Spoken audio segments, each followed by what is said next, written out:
In this video, we'll see how passwords are really cracked. Passwords are not saved as plain texts. Any website of this age on the internet uses a hashing algorithm to encrypt and manage passwords. There are many types of hashing algorithms like the SHA-1, MD5, etc. As an example for this video, let's consider Facebook.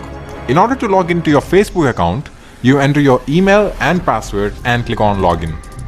The first time you create a Facebook account, you are asked to fill in a form like this, which contains your name, your email address, and it asks you to choose a password, your birth date, and your gender. Once you click on sign up, this data is sent to the Facebook's backend database. In the Facebook's database, your name, your gender, your age, and your email or phone is saved as it is. But what about the password?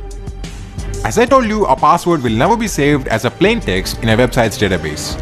So this password is given as input to a hashing algorithm, and the output given by this hashing algorithm is the encrypted form of the password, which appears to be random but is not. This hashed password is saved in the Facebook's database but not the plain text, which means the password which you entered will never be saved on Facebook's database as a plain text.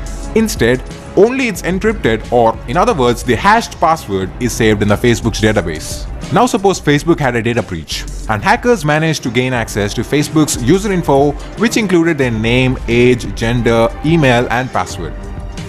Though hackers have this information, they will not be able to log into any specific user account because the password is encrypted. If the hacker tries to log into any specific user account with the hashed password, he will not be provided access.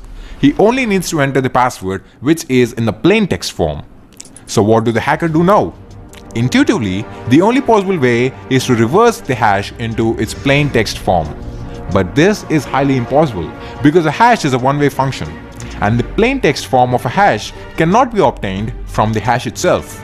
That is how hashing algorithms are designed. So what now? This is when the strength of the password comes into the play. If you are using a common password like test123456, which I used earlier to sign up for Facebook, then the hacker will easily able to know the plain text form of your password from the hash string. There is something known as rainbow tables. These rainbow tables contain the password hashes of numerous commonly used passwords along with their plain text forms. So the hacker will be able to do a simple search with the password hash that he has, and if the password hash exists in the rainbow table, that means that the password is successfully cracked and we now have the password in a plain text form. Remember that rainbow tables contain the password hashes of only the passwords which are commonly used. As a reference, you can try it yourself at crackstation.net. But what if the password is not a commonly used password? In that case, rainbow tables are of no use. So there comes dictionary attack and brute force attack. Both are quite similar. In dictionary attack, you have a word list. A word list is nothing but a huge text file with loads of passwords. In this attack, the hacker writes a code which compares the password hash to be cracked with the password hash of each and every password that exists in the word list file. If any hashes match, then it means that the cracking is successful and we now have the plain text of the hashed password. Now this attack can be target specific as well, which means you can actually create your own word list targeting a specific individual, provided that you know some basic details about him and assuming that he used his basic details to frame his password. This attack can be a success or a failure based on the quality of the word list that you are using. In a brute force attack, each and every combination of letters, symbols, and numbers are converted into their hash forms and are then compared with the password hash which is to be cracked. In other words, you're literally taking every possible password that can exist, convert it into its hash, and check if the hashes match. So yes, it literally takes forever to crack a strong password using this method.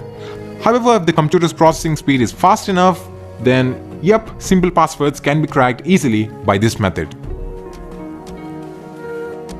A new technique called salting is introduced by security analysts to give hackers a hard time in cracking passwords.